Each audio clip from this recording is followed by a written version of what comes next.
Selamat pagi, Namo Sang Hyang Adi Budaya, Namo Namo Buddhaya. Buddhaya. Perkenalkan, nama saya Dira Wamsa. Nama saya Amerta Rasmi. Pagi hari ini kami akan memimpin puja bakti dalam bahasa Indonesia. Sebelum kita memulai puja bakti hari ini, marilah kita saksikan video tentang tata cara kebaktian bahasa Indonesia sebagai berikut.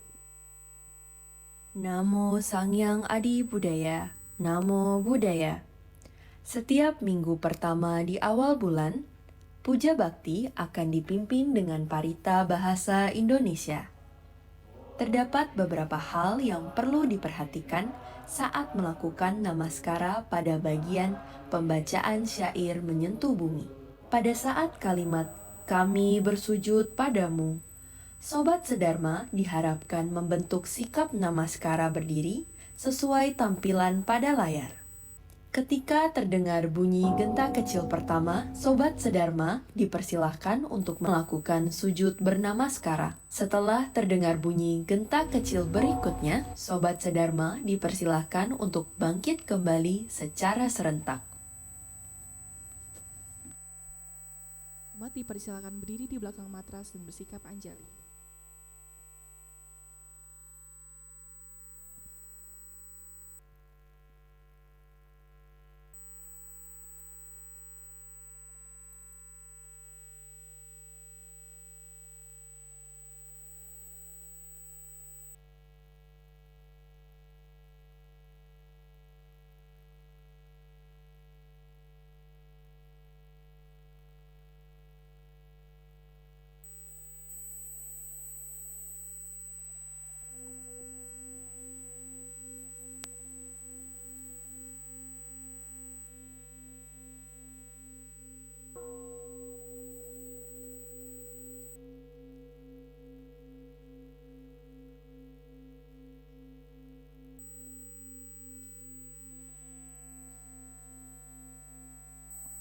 Persembahan dupa halaman 20.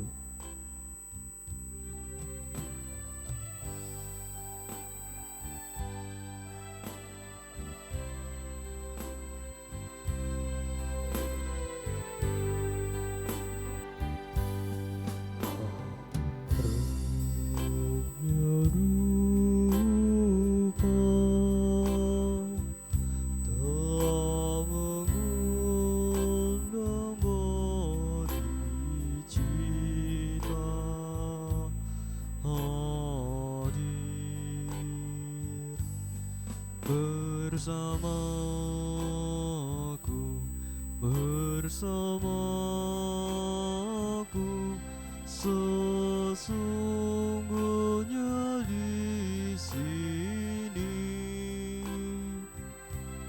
sesungguhnya di sini. Harumnya dupa ini melindungi serta menjaga batin.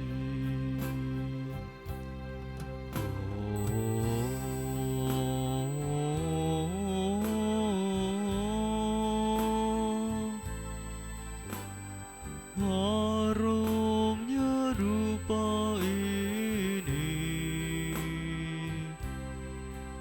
menyatukan kita semua dalam pelaksanaan sila samadhi prajna. Kami datang bersembahkan semua. Namo Bodhisattva.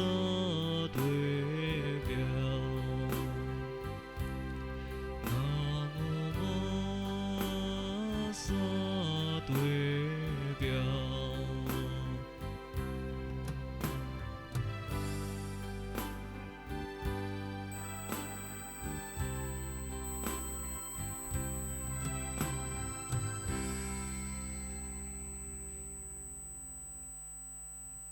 Satu Bumi, halaman 20. Yang bersujud dan objek sujud pada hakikatnya sunyata. Oleh sebab itu komunikasi terjalin sempurna apa adanya. Pusat latihan kami adalah jaring indera, memantulkan semua Buddha di setiap sudut. Diriku berdiri di hadapan setiap Buddha. Aku berlindung kepadamu. Mempersembahkan cahaya di 10 penjuru, Buddha, Dharma, dan Sangha. Kami bersujud padamu.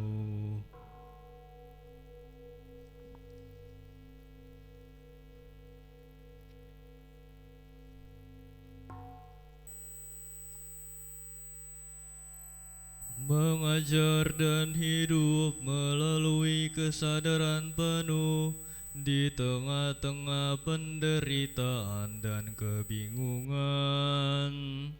Buddha Sakyamuni, Dia yang telah sadar sepenuhnya, kami bersujud padamu.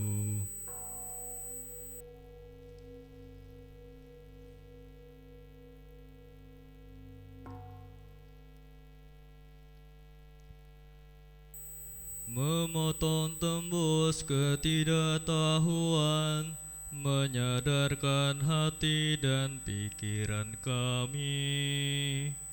Manjusri, Bodhisattva pengertian agung, kami bersujud padamu.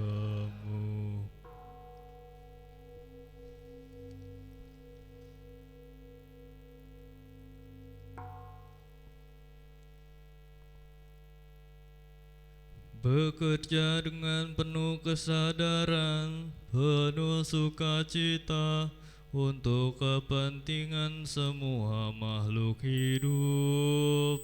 Samanta Badra, Bodhisattva tindak agung, kami bersujud padamu.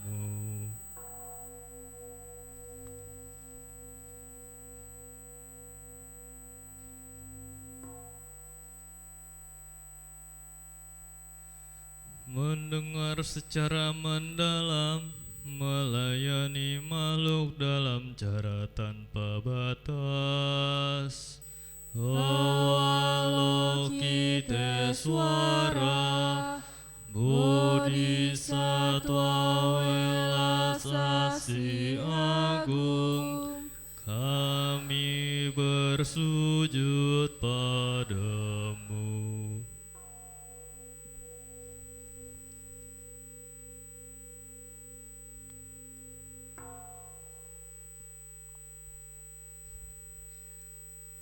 Tiada ketakutan dan tekun mengarungi alam-alam penderitaan dan kegelapan. Siti Garbha, Bodhisattva aspirasi agung, kami bersujud padamu.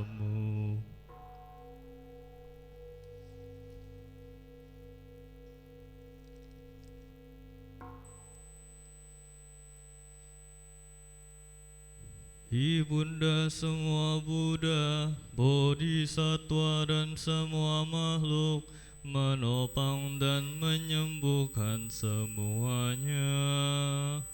Bodhisatwa Pertiwi, Ibunda Bumi, Permata Indah Jagat Raya, kami bersujud padamu.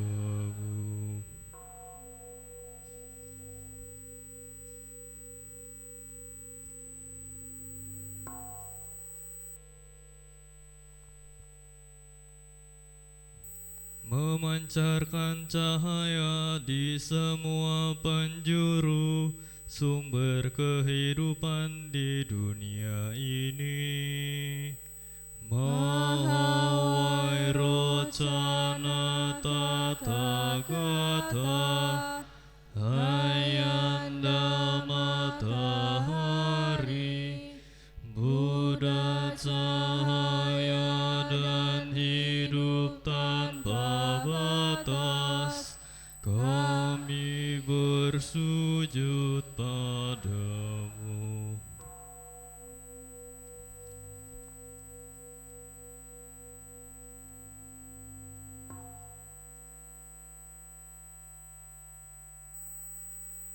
Benih kesadaran dan cinta kasih dalam anak-anak dan semua makhluk.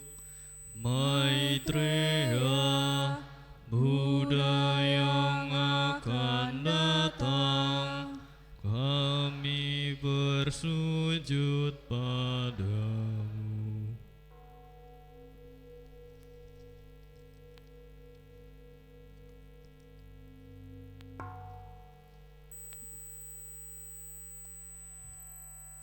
Menunjukkan jalan tanpa rasa takut dan penuh welas asih. Seluruh guru silsilah leluhur spiritual, kami bersujud padamu.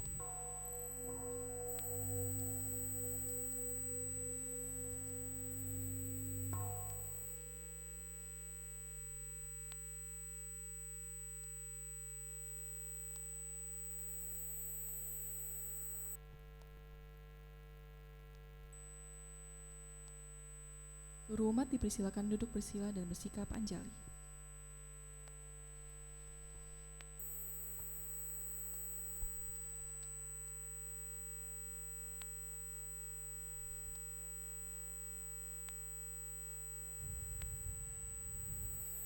Gata pembuka halaman 23. Namo Sangyang Adi Buddhaya, Namo Sangyang Adi Buddhaya, Namo Sangyang Adi Buddhaya, Namo Tassa Bhagavato Arahato Sama Sambuddhassa, Namo Tassa Bhagavato Arahato Sama Sambuddhassa, Namo Tassa Bhagavato Arahato Sama Sambuddhassa, Namo Sarve Bodhisattvaya Mahasaya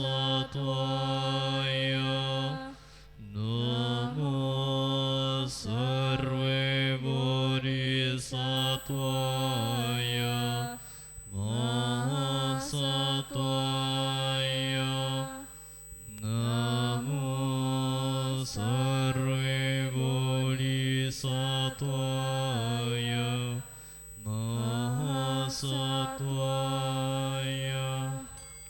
Dharma begitu dalam dan indah, kini kami berkesempatan untuk melihat, mempelajari dan mempraktikannya.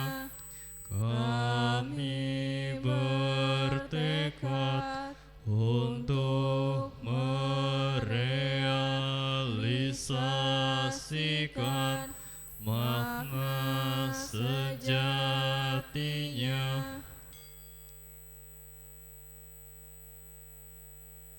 Sutra Hati Prajna Paramita halaman 23.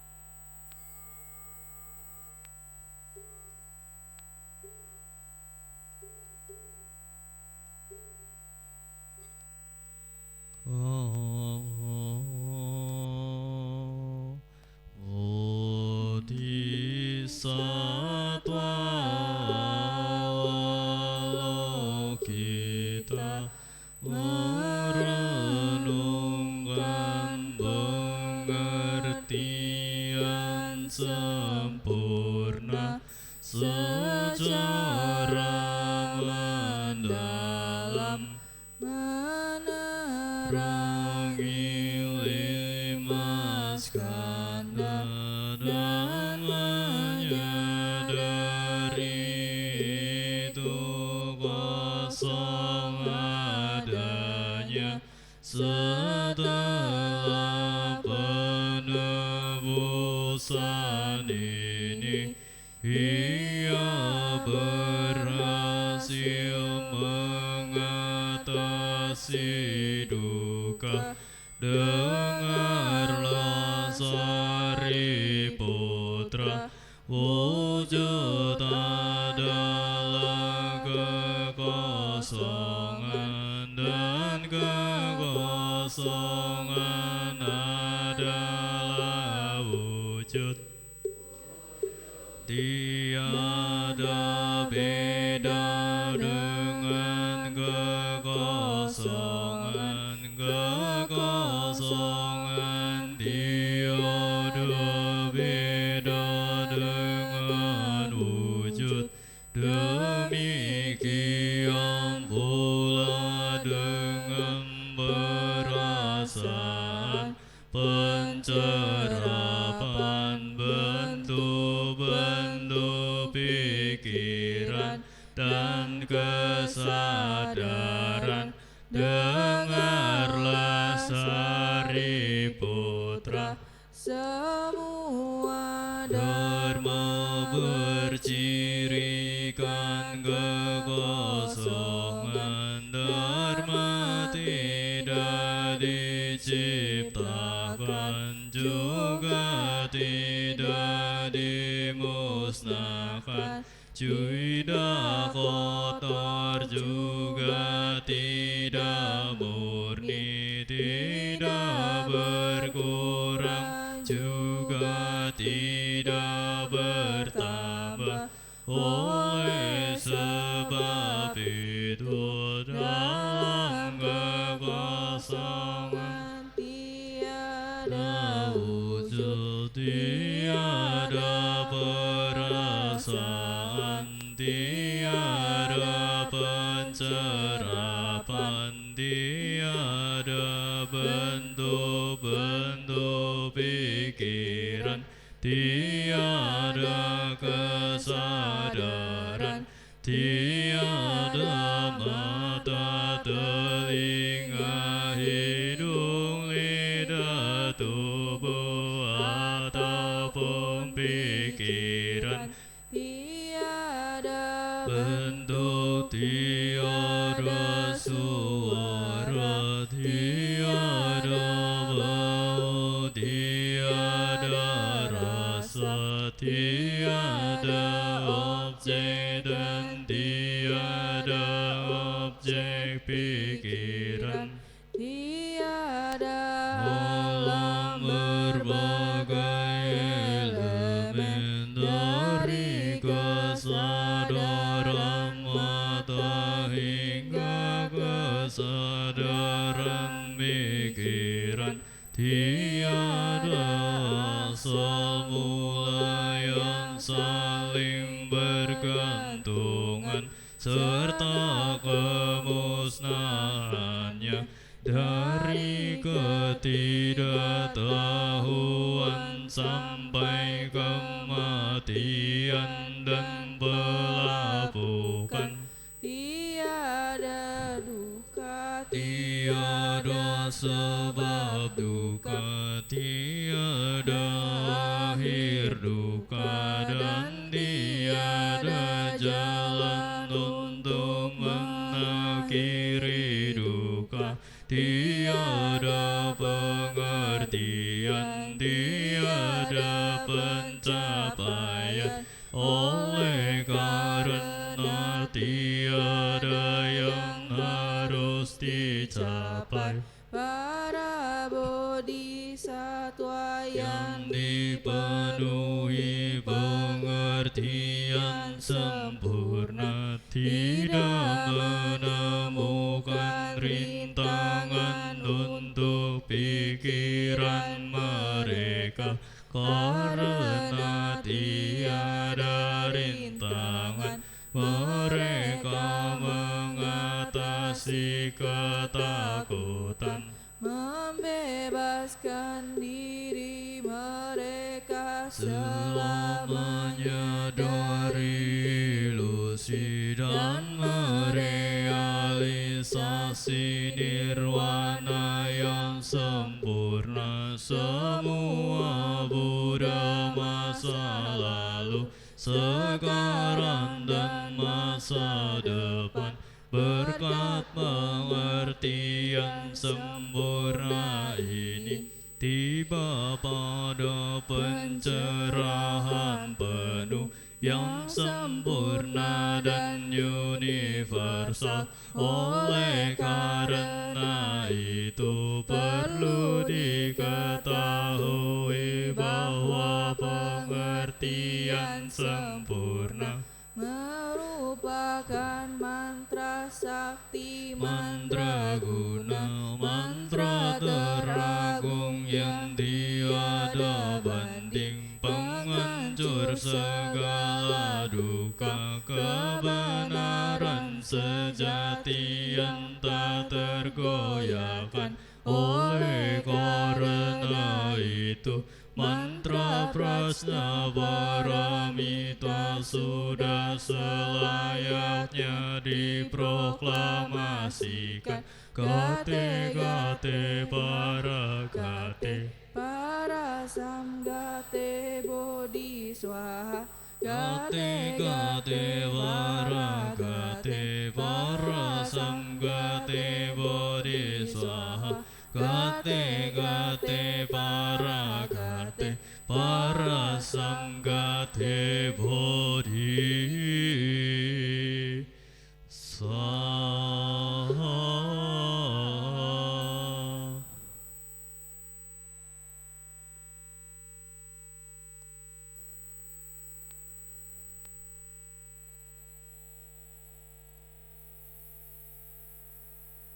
Saudara-saudari dalam Dharma, marilah kita sejenak melaksanakan meditasi yang pada hari ini akan kita bimbing.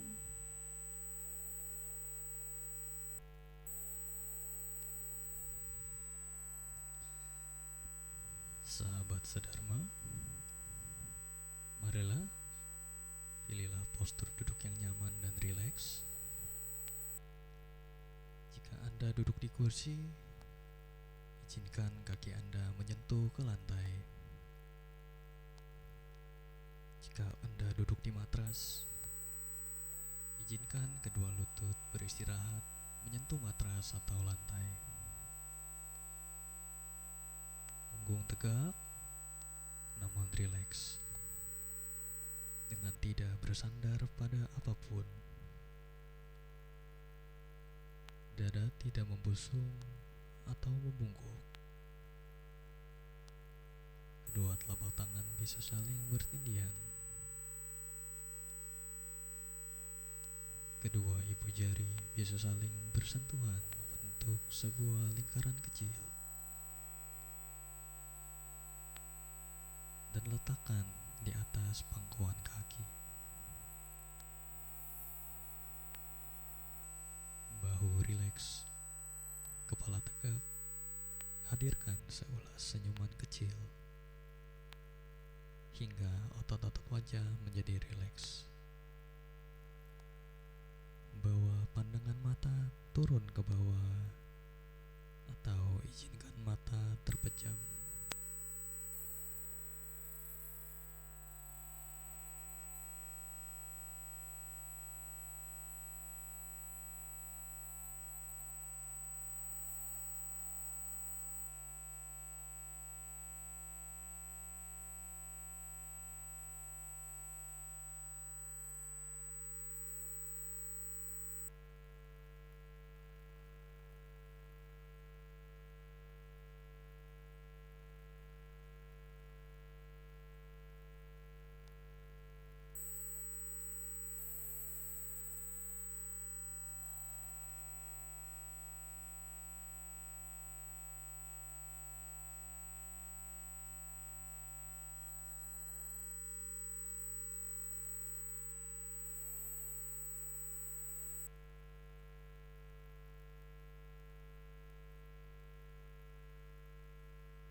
Bernafas masuk, saya merasakan dan mengenali sensasi nafas masuk.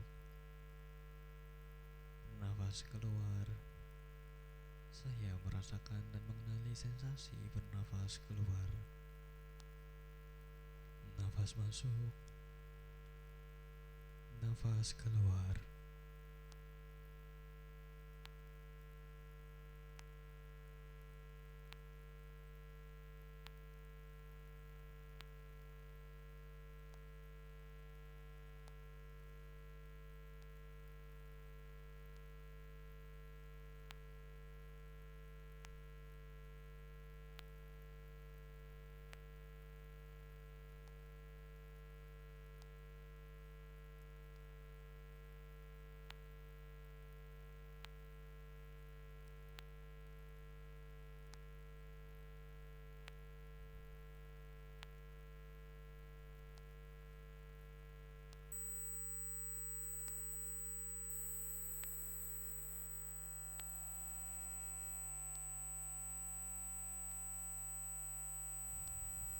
Bernafas masuk, saya mengikuti nafas masuk dari awal hingga akhir.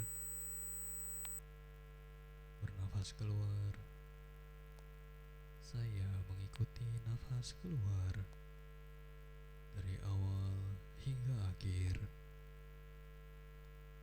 Mengikuti nafas masuk, mengikuti nafas keluar.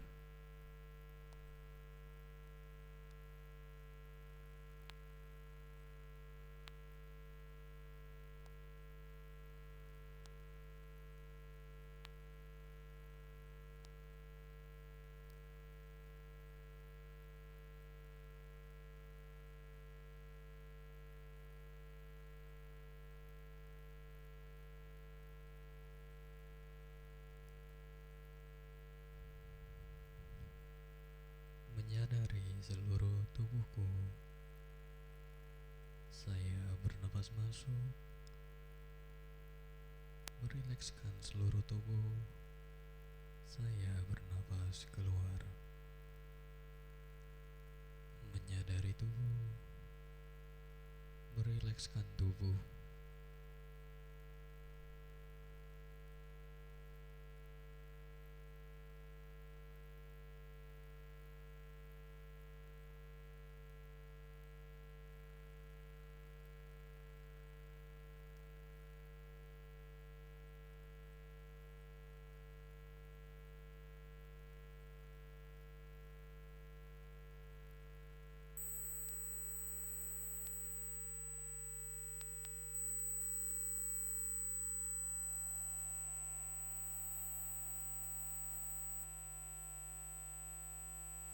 Tersenyum pada tubuhku. Saya bernafas masuk, melepaskan semua ketegangan yang ada dalam tubuhku. Saya bernafas keluar,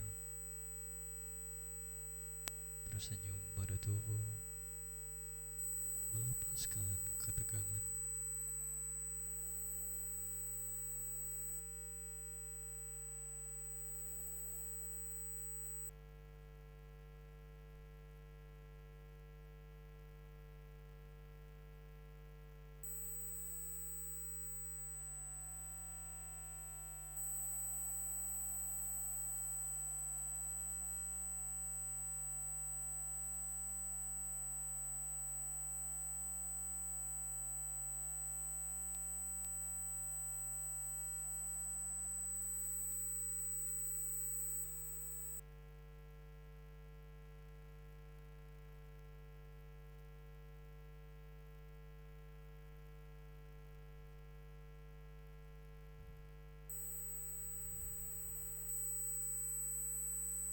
Merasakan sukacita. Saya bernafas masuk, merasakan bahagia. Saya bernafas keluar, merasakan sukacita, merasakan bahagia.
Hadir pada saat ini.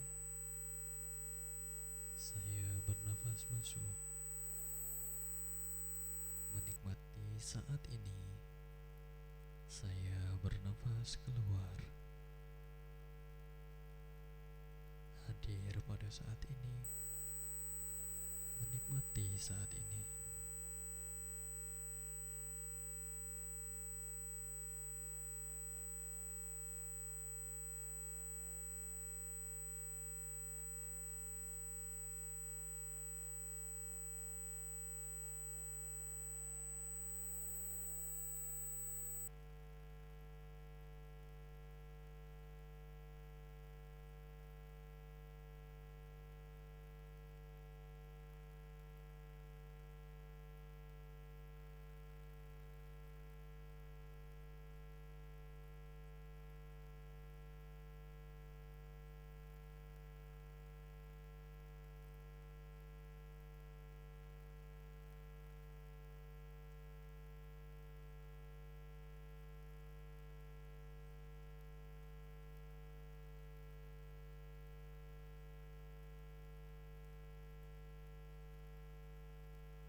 Demikianlah akhir dari sesi meditasi duduk kita. Gerakan kedua telapak tangan secara perlahan. Gerakan tubuh perlahan. Rangkapkan kedua tangan di depan dada. Silakan membuka mata. Saudara-saudari dalam Dharma, tiba saatnya kita mendengarkan sharing Dharma yang pada hari ini akan disampaikan oleh Upasaka Pandita Agananda Kolim. Sebelumnya saya akan membacakan profil singkat dari beliau. Romo Kolim sebagai Ketua Pusdiklat ABI, Agama Buddha Indonesia dan Lembaga Kepanditaan. Kepada Romo Kolim kami persilahkan.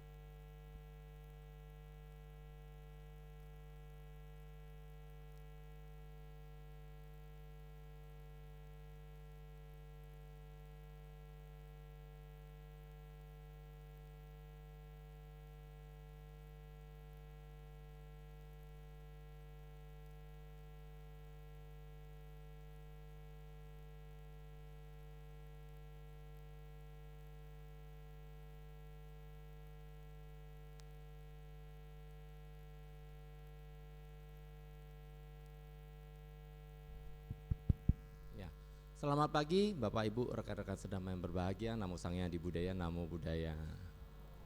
Iya, hari ini judulnya orang baik kok masih susah. Asik ya. Dan ini topik yang menurut saya simple, sederhana, tapi banyak ditanyain umat nih. Ya, jadi kalau udah jadi orang baik harusnya hidupnya kan bahagia. Teorinya begitu. Ya, jadi kalau kita mulai melihat orang baik dan orang, berarti ada orang baik, orang jahat dong ya. Ya. Siapa di sini yang orang jahat? Angkat tangan. Ada? Nggak ada. Nggak ada loh. Kasih tepuk tangan dong. Nggak ada kita. Berarti semua orang baik. Orang baik ya. Ya, yang merasa dirinya orang baik angkat tangan. Nggak ada juga. Bayangkan aja. Tepuk tangan tuh nggak ada juga nih. Ini jadi ini orang baik atau orang jahat nih semua? Gimana nih? Orang baik, orang jahat nih umat kita? Seringkali kita terjebak ke dalam paradigma baik dan jahat. Seringkali kita terjebak, ini orang baik, ini orang jahat ya. Contoh, siapa namanya? Stella, pinjam uang dong. 1 juta, kasih nggak? Kasih, orang baik loh. Orang baik ini, ya teman-teman, nomor telepon Stella silakan dibagikan. Beres nih, orang baik ya. Tapi kalau Stella nggak pinjemin saya, kira-kira Stella ini orang baik atau enggak? Oh jahat, langsung galak banget deh, langsung jahat gua gitu. Nah, definisi dari baik dan jahat seringkali tergantung kepentingan kita. Ya, termasuk diri kita dinilai oleh orang lain baik dan jahat tergantung ya kepentingan dia. Jadi kalau umpamanya kita bilang, ini orangnya baik, bisa jadi menurut kita baik, tapi bisa jadi menurut orang lain enggak gitu loh. Jadi definisi orang baik, yang pertama itu, yang kedua adalah siapa di sini yang merasa dirinya orang jahat?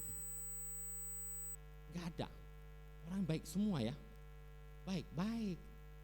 Nah manusia rata-rata ya merasa dirinya benar, ya. Kalau enggak benar, yang pertama kali dia cari apa? Pembenaran, alasan. Kenapa? Karena dirinya benar. Anda marahin orang benar nggak?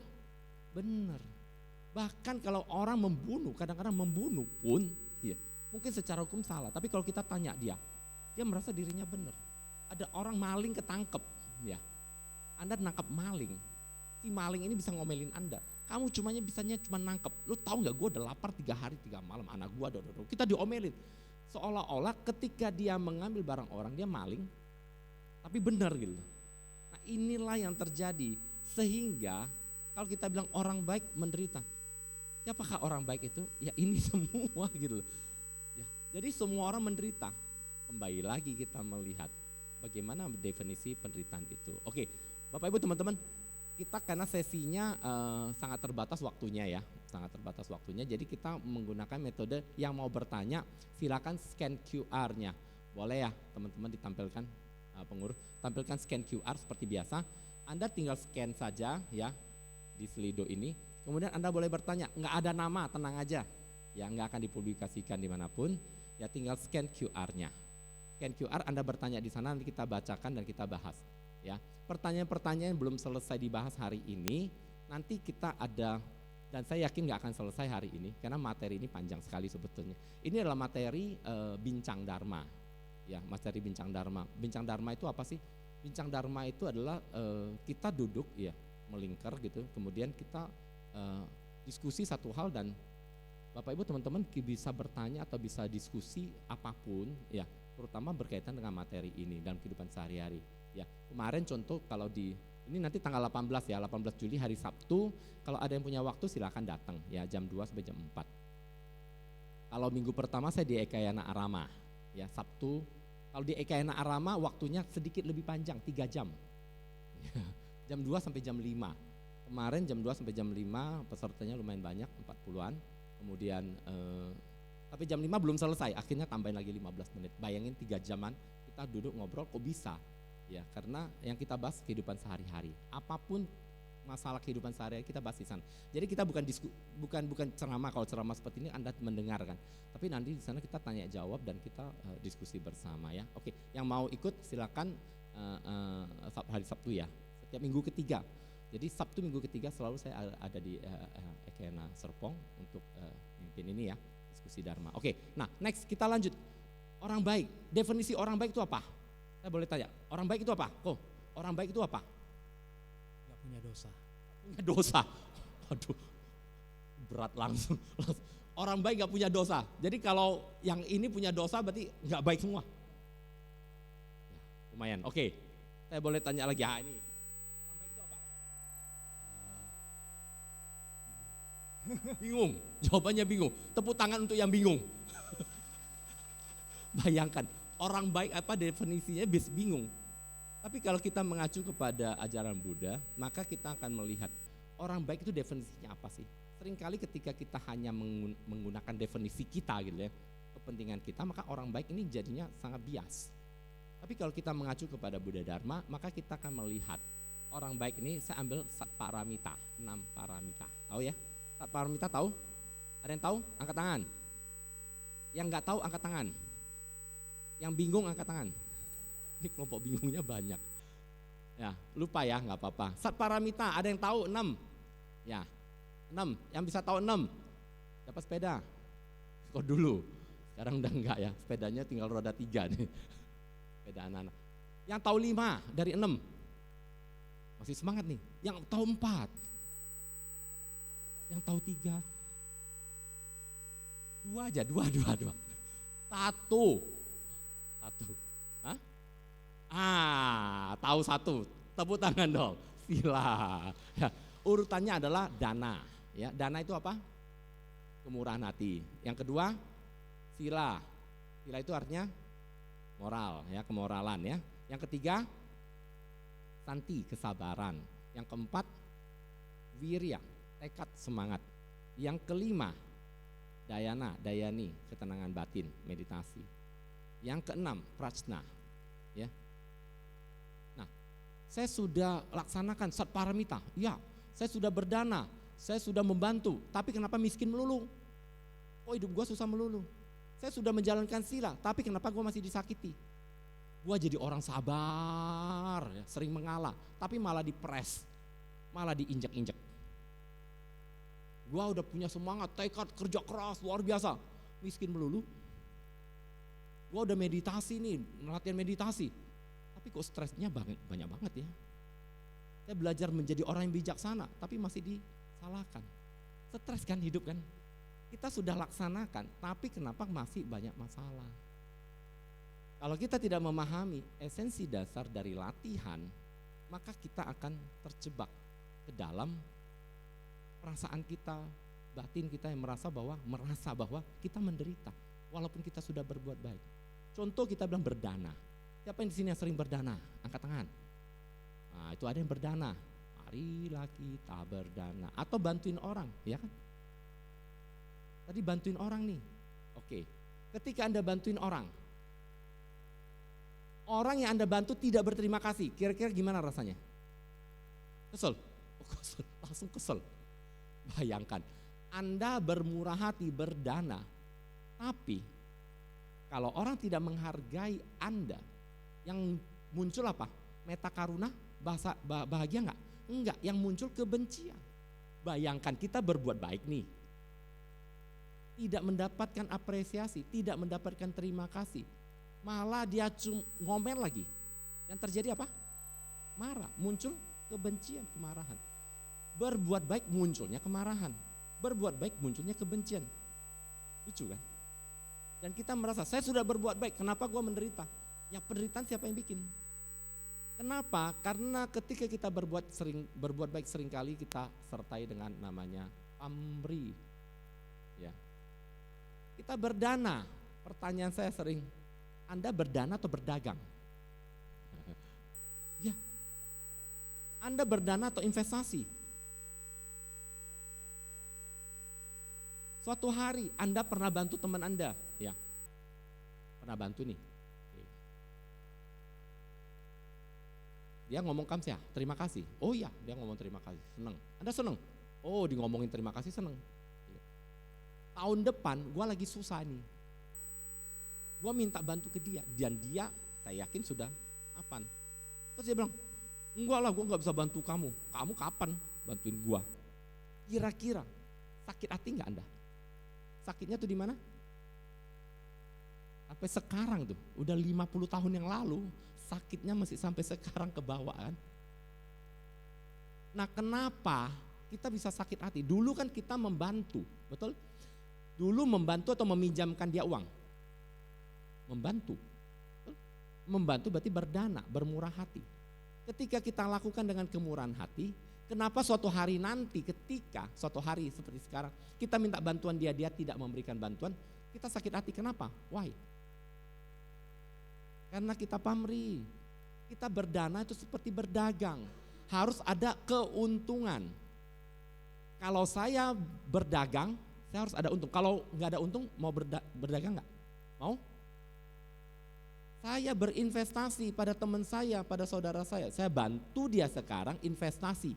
Suatu hari mendapatkan hasil kan, berbunga. Suatu hari dia harus bayar bunganya, sekaligus pokoknya kalau bisa double. Dalam hidup ketika berdana banyak orang berdagang. Tanpa dia sadari ketika dia merasa hidup saya kok menderita. Padahal saya sudah jadi orang baik. Coba ingat kembali, orang baik walaupun kita memberikan dana saat itu, coba ingat kembali niat saat itu apa? Niat kita memberi, ikhlas, lepasin, give it and let it, atau kita berdagang dan investasi. Kalau hari ini kita masih menagih apa yang sudah kita pernah berikan, artinya kita memang pedagang. Dan pedagang ada hitung rugi. Bantuin temen, okay? Bantuin temen gak hargai, malah cuekin. Kira-kira masih mau bantuin orang gak? Masih mau? Oh bantuin lagi dong, gua kan baik, datang ke Eka Enak Arama. Bantuin lagi teman kedua, sama gak dihargai. Kira-kira masih mau bantuin teman ketiga? Males, trauma. Kenapa?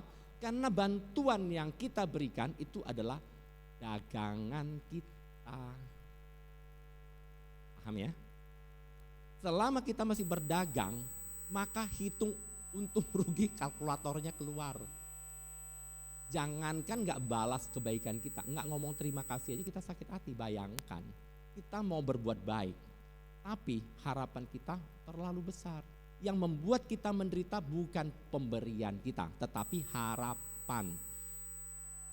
Pamrih kita yang membuat kita menderita. Kalau kita memang mau bantu, ya sudah, bantu, selesai. Dia gak menghargai, bukan urusan kita. Ketika kita sudah berikan, bukan punya kita lagi. Bisa gak seperti itu? Karena kalau tidak, kita akan terjebak ke dalam hina dana. Dana itu kalau niatnya ya disertai dengan loba dosa moha. Loba seperti apa? Saya berdana ke vihara nih. Ya, saya berikan dana patung 1 miliar nih besar. Nanti nama saya taruh di mana ya? Ya, diumumin gak ya? Ya berdana gak? Berdana. Tetapi niatnya apa? Mendapatkan nama baik. Niatnya apa? Mendapatkan pujian, mendapatkan apresiasi, mendapatkan sertifikat, mendapatkan apapun. Nah, dana seperti itu walaupun nilainya besar tapi hasilnya kecil.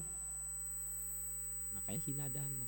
Nah, majima dana yang menengah adalah ketika kita berdana masih diliputi dengan keinginan untuk mendapatkan walaupun tidak disertai dengan loba dosa moha. Contoh misalnya ya, ketika kita berdana, waduh, semoga saya nanti suatu hari terlahir di alam bahagia, menjadi ini, menjadi dewa dan seterusnya. Oh, itu masih menengah karena masih ada harapan.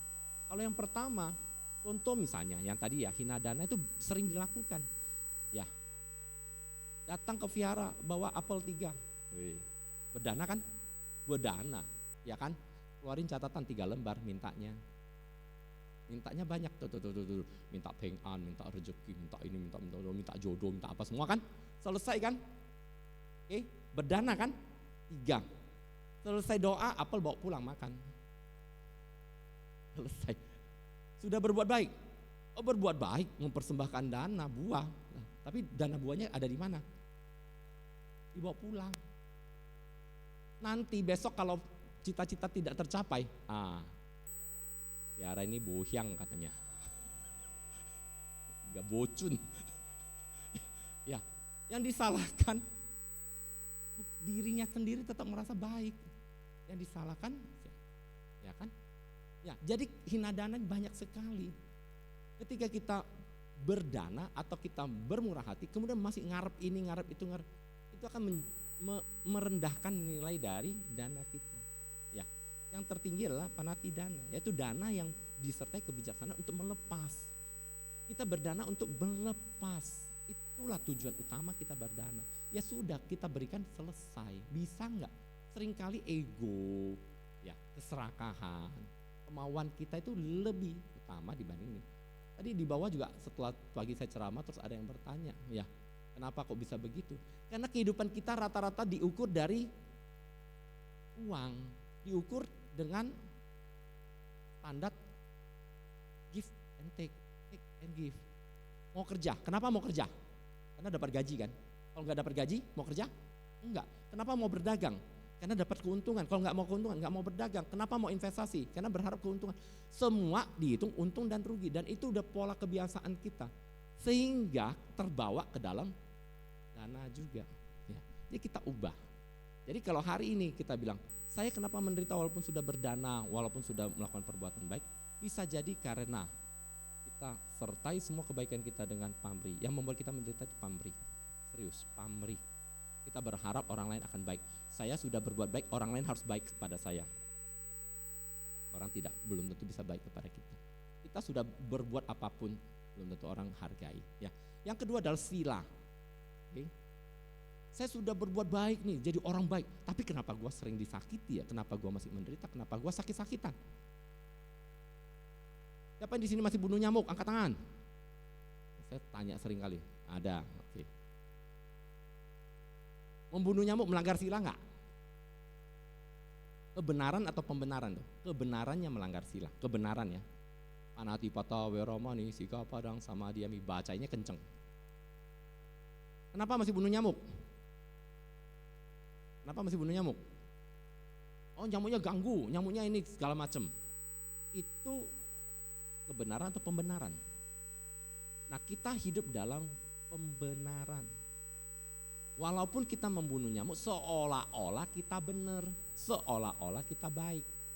Saya akan hindari dari penyakit malaria dan alasan yang kita buat menutupi pelanggaran sila. Suatu hari, walaupun Anda sering berdana, tapi Anda melanggar sila, Anda mengalami kejadian yang tidak menyenangkan atau karma buruk berbuat. Anda salahkan. Kenapa saya sudah berbuat baik, saya sudah berdana, tapi kenapa masih seperti ini? Ada orang yang suka berdana, suka sekali berdana, tapi dia masih berburu tembak binatang, ya, pasang perangkap. Oke.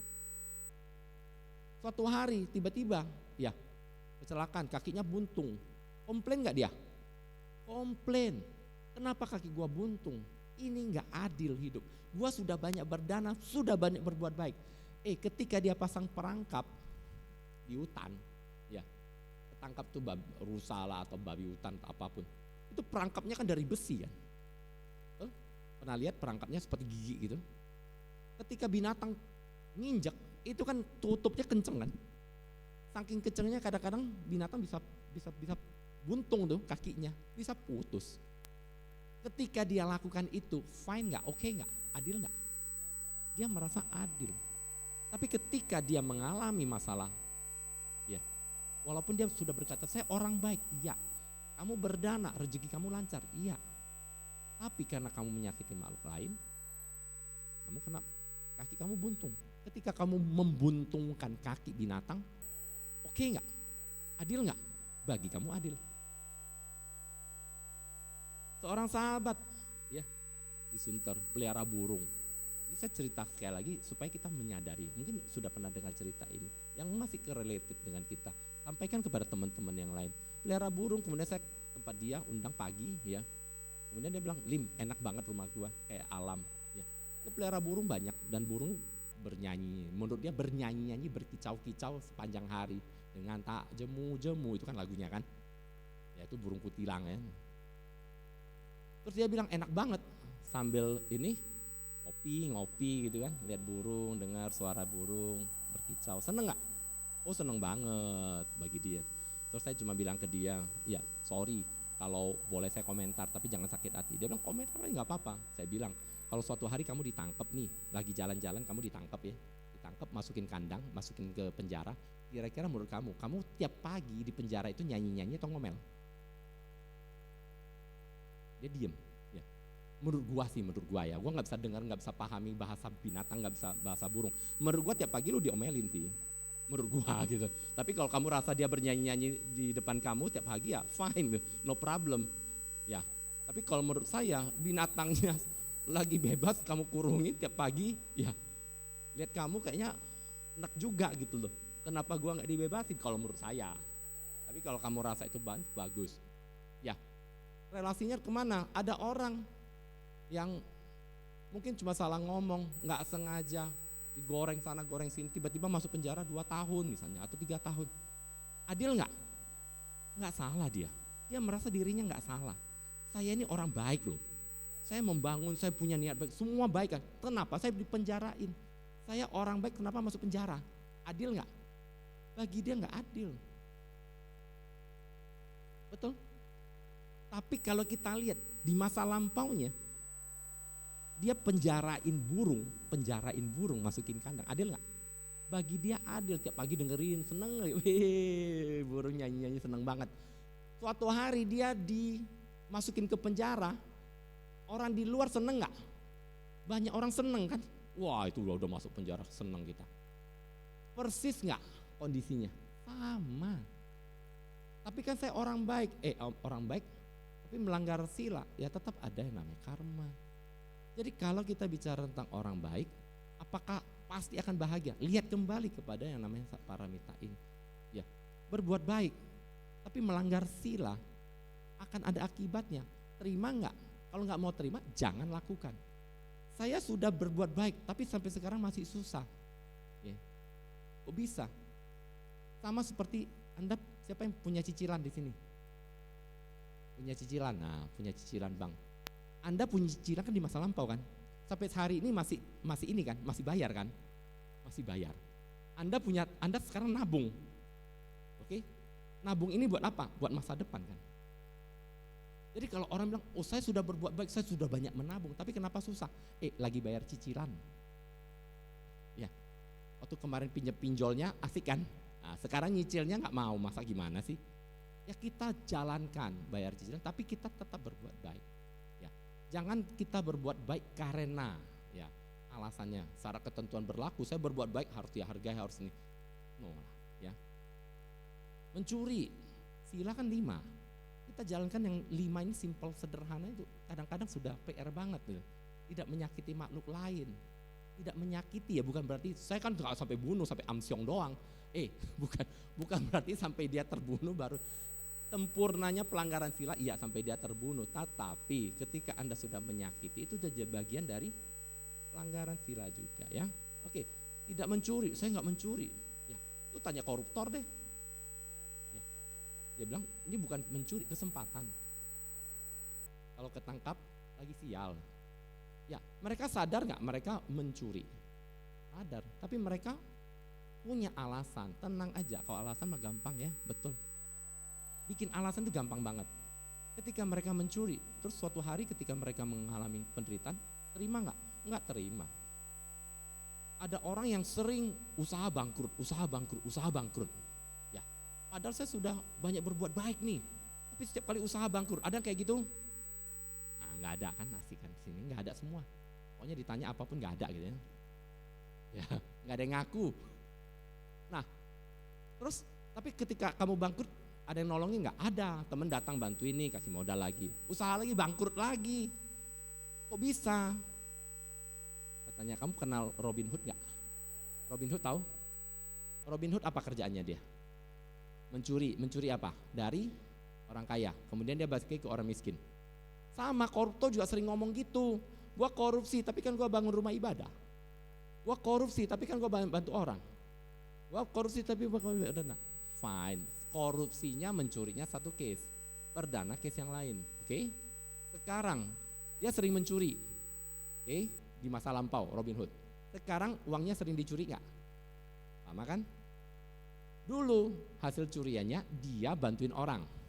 Sekarang setiap bangkrut dia dibantuin orang. Oke nggak? Fair nggak? Adil nggak? Nah, terus masalahnya di mana? Masalahnya kita tidak mau menerima kenyataan yang tidak sesuai harapan.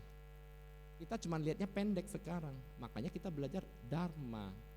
Kita belajar hukum karma supaya kita mikirnya agak panjang dikit. Karena kalau kita cuma mikirnya pendek, stres. Kita sudah berusaha sebaik mungkin jadi orang jujur, jadi miskin, naik motor mau servis motor kagak bisa. Tetangga, kita udah tahu dia baru naik jabatan setengah tahun udah bisa beli mobil baru, ini baru. Kita mau ngomel apa? Kalau gitu gua jadi orang jahat aja lah. Lebih asik katanya. Gua jadi koruptor aja dong. Bagi yang tidak memahami dharma, mungkin keputusannya begitu. Tapi bagi yang mengerti dharma, akan berbeda sekali pola pikirnya. Ya. Nah, yang ketiga, ada yang rumah tangganya berantakan.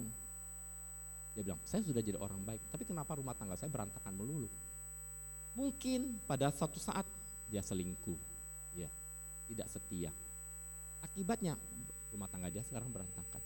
Tapi kalau kita lihat, orang sulit mengakui kesalahan, kekurangan, ketidaksempurnaan, dan dia selalu melihat kebaikannya. Fine, mungkin itu manusiawi orang bilang. Tetapi kalau kita melihat hukum karma, bisa terjadi nggak orang baik nih, kehidupan sekarang baik, tapi mengalami masalah rumah tangga. Bisa jadi karena karakter sifat kebiasaan di masa lampau yang membuatnya seperti itu. Yang keempat, melalui ucapan. Ucapan ini apa? 4 ya, berbohong, ucapan kasar, memfitnah, bergosip. 4. Ya. Siapa yang suka marah di sini angkat tangan? Ada loh, biar yang ngaku. Yang suka ngomel, angkat tangan. Satu doang, kasih tepuk tangan dong. Satu ini barang langka. Cuma satu loh. Nah. Ini jangan lihat ke sono. Bapak, yang istrinya suka ngomel ada? Ya. Jangan-jangan nggak angkat tangan, takut lihat kemari. Nah, ibu nggak pernah ngomel, nasehatin 3 hari 3 malam nasehatnya. Habis itu minggu depan diulangi lagi nasehat. Bagi mereka nasihat, bagi di sini diomelin ya, mungkin gitu ya. Oke, tapi kita lihat melalui ucapan. Ngomelin orang mau nggak? Diomelin mau nggak? Nah ini persoalannya. Langsung jawabannya, gua diomelin gua nggak mau, tapi gua ngomelin orang, oke lah, cincai lah ya. Marahin orang oke? Oke lah, dari mukanya udah kelihatan oke kok. Gak usah dijawab. Tapi dimarahin orang mau? Kita menderita karena kita tidak mau menerima akibat perbuatan. Walaupun gue marah kan tapi niat gue baik. Orang udah nangis sampai ampun-ampun, gue niatnya baik, tetap masih merasa benar loh. Manusia begitu, kita udah omelin sampai habis-habisan, tapi tetap merasa dirinya benar, kita masih benar.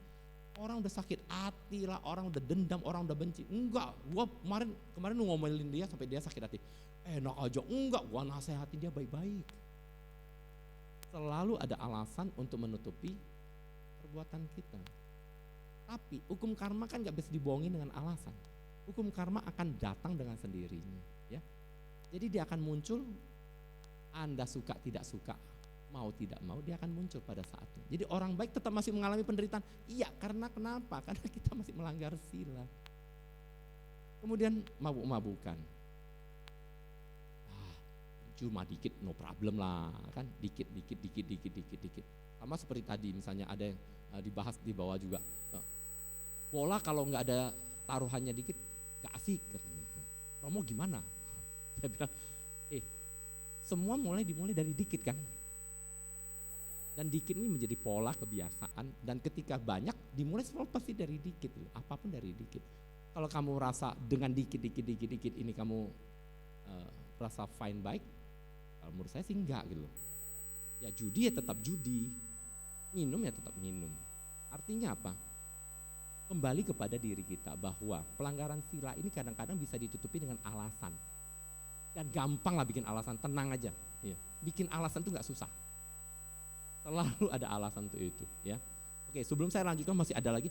Ada pertanyaan nggak yang sudah masuk? Boleh, kalau ada pertanyaan ditampilkan. Wah, banyak banget. Om Tofo, Romo mau tanya bagaimana mengikis penderitaan sebanyak-banyaknya. Wah, ini langsung sebanyak-banyaknya ya. Kayak mau borongan aja dia. Karena sudah melakukan kebaikan tetap saja masalah datang silih berganti. Bagi Romo mau tanya bagaimana bersikap atau tidak bersikap sama sekali. Mulutnya kasar tapi bilang hatinya baik. Wah, ini asik. Izin tanya Romo, apakah sikap cuek termasuk ketergejahan? Oke, kita bahas dulu yang 1-2 dulu ya. Ya, kita sudah baik nih, tapi tetap ini malah kebalikan. Dia sudah baik ya, merasa baik, tapi kelihatannya masalah tetap datang. Yang kedua, bagaimana ngadapin orang yang akunya baik, tapi amsyong juga nih orang nih. Ya, oke, simple. Setiap orang merasa dirinya baik. Ini rumus pertama. Setiap makhluk ingin bahagia, tidak ada ingin menderita. Oke? Jadi semua orang merasa dirinya benar, semua orang merasa dirinya merasa dirinya baik. Bahkan orang yang sudah melakukan kejahatan saja dia membela dirinya supaya kelihatan baik. Kalau tidak, dia akan cari alasan apapun. Ya, intinya itu. Nah, ketika menghadapi orang seperti ini, saya selalu punya rumus 2, biar gampang ya. 2 simple rumusnya. Yang pertama adalah ketika kita menghadapi orang yang dia bilang baik tapi yang pertama simple bagi saya. Bisa hindari enggak? Ini namanya toksit, racun. Orang yang racun itu bukan ada di gelas aja, tapi ada di dalam diri orang. Ada orang modelnya toksit. Toksit itu artinya ketika kita berteman dengan dia memberikan influence atau pengaruh yang negatif kepada kita. Oke. Saya sarankan yang pertama, hindari. Kita sudah tahu racun.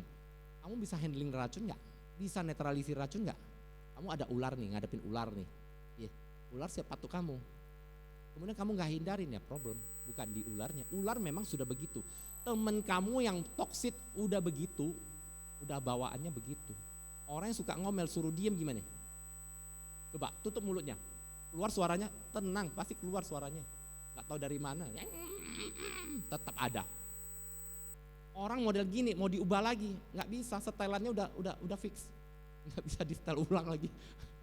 Ya, nggak bisa, spare partnya udah nggak ada, nggak bisa di retur lagi, nggak bisa retur pun udah nggak bisa. Ya, di service juga udah susah. Jadi mau gimana? Pertama hindari, ketemu yang toksik hindari. Saya selalu sarankan. Tapi Romo, hari 24 jam ketemu melulu sama dia. Siapa pasangan gue?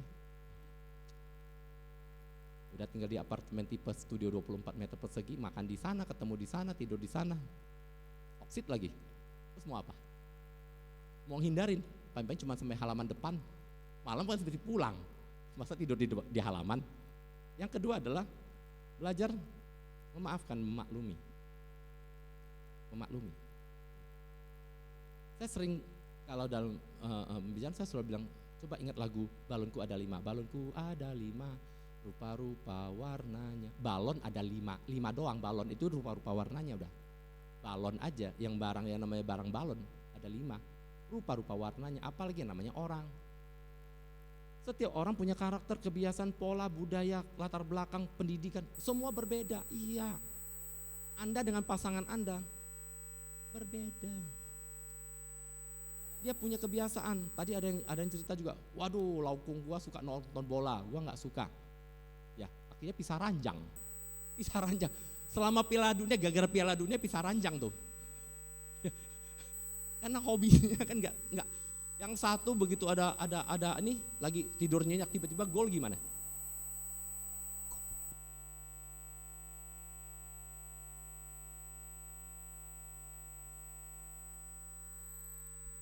Tapi kan ada saatnya dia teriak kenceng-kenceng, gol, tiba-tiba istrinya kaget. Jantungan lagi kan problem, gara-gara Piala Dunia tuh. Tapi karakter kebiasaan orang berbeda-beda. Anda harus mulai memahami, mengerti, memaklumi. Memaafkan itu memaklumi. Maklumi, dia begitu. Kenapa kamu mau kawinin? Nah, dulu kan cinta Romo. Karena cinta itu meleknya kapan? Ciluba. Aduh. sudah dapat baru aduh kan gitu kan. Karena cinta itu yang kedua, karena cinta itu budek. Istri gua sekarang cerewet banget deh. Emang dari pacaran gak cerewet? Dulu kayaknya enggak tuh, karena budek tuh. Tutup kupingnya. Lagi cinta itu buta sama budak tuh. Ya. Makanya orang yang lagi jatuh cinta susah diomongin. Serius. Punya anak, jangan sama itu. Budek dia. Lagi jatuh cinta sama budek. Ya. Pacar lu ya? Kok kayaknya kurang ini. Mana? Buta dia, nggak bisa. Nah, karena itu gitu loh. Nah, kalau kita lihat ketemu dengan orang yang tidak menyenangkan, pasangan tadi. Kalau udah pasangan kita mau gimana?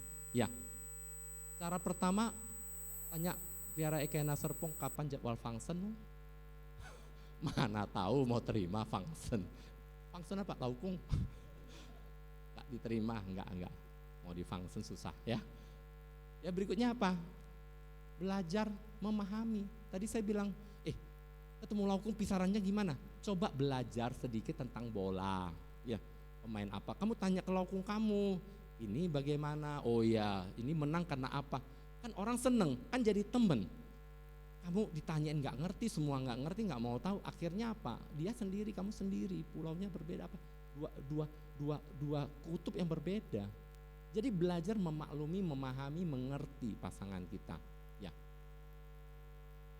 Tapi ingat baik-baik ya.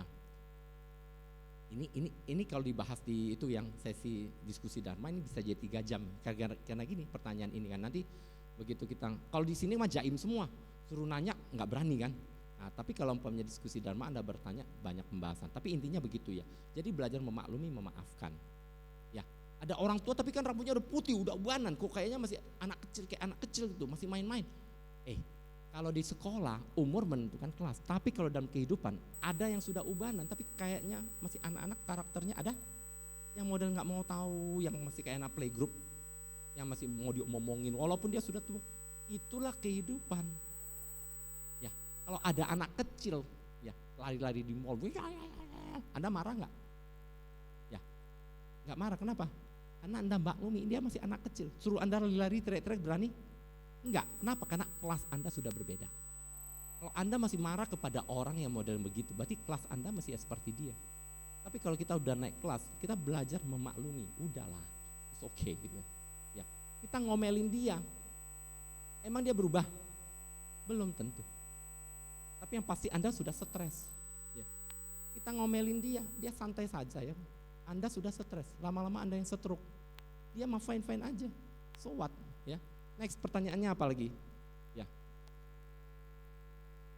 Apakah sikap cuek termasuk kategori jahat? Karena ada sikap cuek sengaja orang lain berkembang. Jika menyesal setelah berbuat baik karena merasa ditipu, apakah Anda hal buruk yang terjadi? Oke, kita bahas cuek dulu. Cuek, ya, tidak peduli atau tidak suka. Beda. Cuek ini artinya dia nggak mau tahu. Ya, sama dengan tidak peduli. Ada orang yang cuek, iya. Cuek juga penyebabnya banyak. Kenapa orang cuek? Kita punya 2 anak juga berbeda karakternya. Anda punya anak juga berbeda. Ada yang aktif banget nanya, ada yang cuek banget. Kadang-kadang ada namanya karakter orang. Ya. Kalau ketika kita bertemu dengan orang yang sikap cuek, ada yang namanya karakter dan dia nggak mau tahu urusan orang. Oke. Ada bagusnya juga menurut dia. Tapi ada modelnya, stylenya kepo. apapun mau tahu, apapun mau tanya. Kadang-kadang nyusahin juga model gituan. Bagi dia nggak susah, gua pengen tahu, pengen ini, pengen ini. Bagi orang lain nyusahin gitu. Jadi cuek apakah kejahatan? Ya tidak. Cuek dalam pengertian positif ya. Jangan cuek itu bantuin orang nggak mau, ini nggak mau, belajar nggak mau, itu lain. Itu tidak peduli. Ya. Tapi cuek ini artinya dia tidak mau kepoin orang.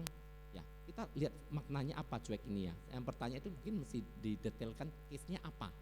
Kalau enggak nanti kita jadi salah ya. Case by case lah. Kalau cuek itu orang minta bantuin, orang tua minta kamu bantuin. Lihat ke langit nggak mau bantuin. Nah, itu cuek yang negatif.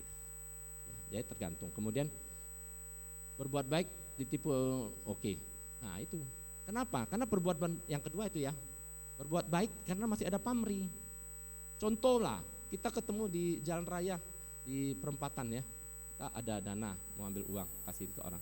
Oke. Niatnya baik nggak? Harusnya bahagia kan? Harusnya bahagia. Saya mau kasih dana supaya orang ini bebas dari penderitaan. Mau kasih dana.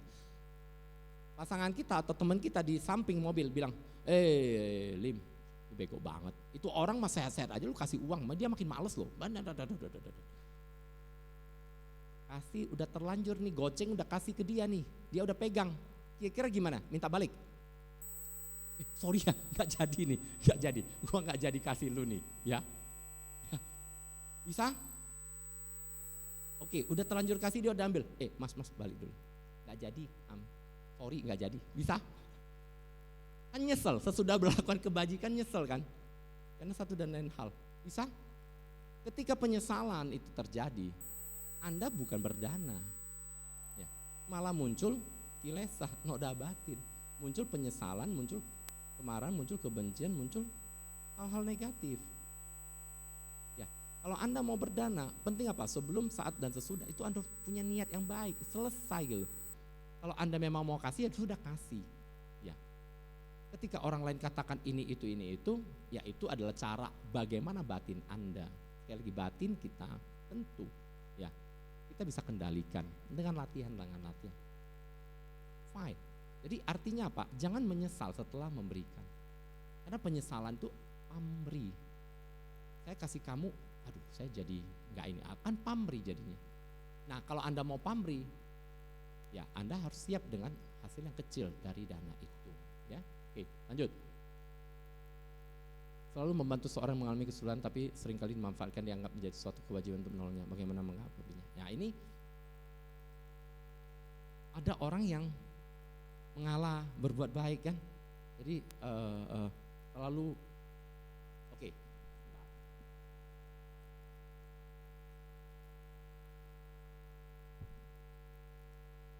Yang pertama, ada orang yang mau terlihat baik, mau jaga image baik. Ada nggak orang seperti itu? Ada. Walaupun dia menderita, pura-pura baik, seolah-olah baik. Ada. Untuk menjaga citranya, dan dia merasa terbebani, karena dia harus terlihat baik semua. Gua nggak melawan, kenapa? Gua mau kelihatan jadi orang baik.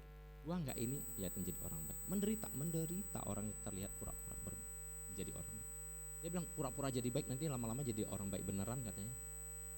Tetapi ketika dia ya dalam proses menjadi orang baik, pura-pura baik ini, dia harus menyadari bahwa dia seringkali berharap dengan gua baik, orang lain akan baik. Ini seringkali yang terjadi. Kalau saya di orang baik, orang lain harusnya baik kepada saya. Siapa yang begitu? Kalau orang lain tidak baik kepada saya kecewa. Kalau orang lain tidak baik kepada saya tidak akan mau jadi orang baik lagi. Ya kembali lagi, baiknya dia penuh dengan pamrih. Baiknya dia berharap orang lain harus seperti apa yang dia inginkan dengan kebaikan. Sama dengan memberi kebaikan, saya berharap ini itu. Oke. Ya, artinya apa? Ketika Anda memang mau menjadi orang baik, give it, let it. Saya simple kalau saya ya. Ketika kita sudah berikan bukan punya kita lagi. Nah, termasuk ketika kita berbuat baik. Nah, memang ada yang mengatakan ketika kamu berbuat baik kepada seseorang terus-menerus, ya ini yang kedua ya, bahwa orang itu akan memanfaatkan Anda. Nah, yang kedua adalah kalau Anda pura-pura baik dan menjaga image terus-menerus, ya problem. Jadi Anda harus punya yang kedua namanya punya sikap. Oke.